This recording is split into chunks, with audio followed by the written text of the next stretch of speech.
Dünya menden ne istedi?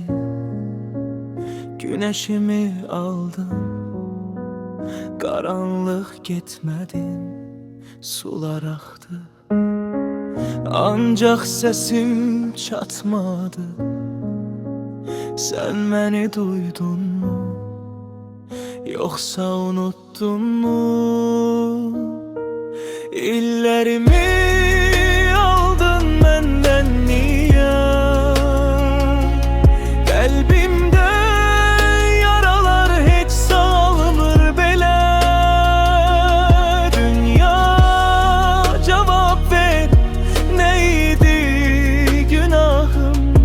Yoksa sen de susup geçtin ahır.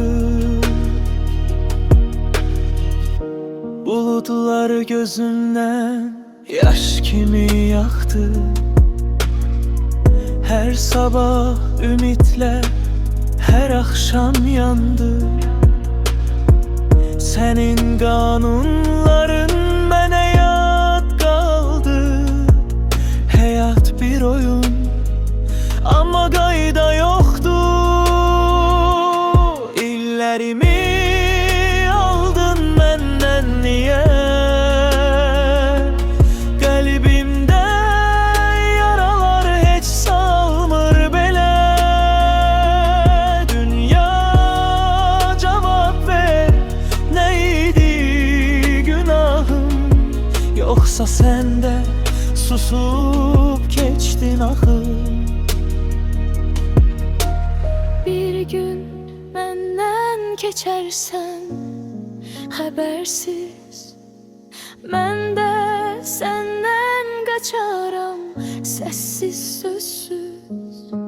Sen ne kadar soyuq, ben ne kadar tek.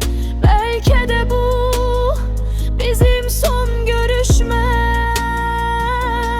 İllerimi aldın benden niye?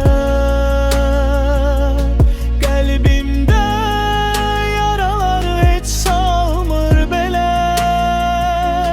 Dünya cevap ver, neydi günahım? Yoksa sen de susup geçtin ahır.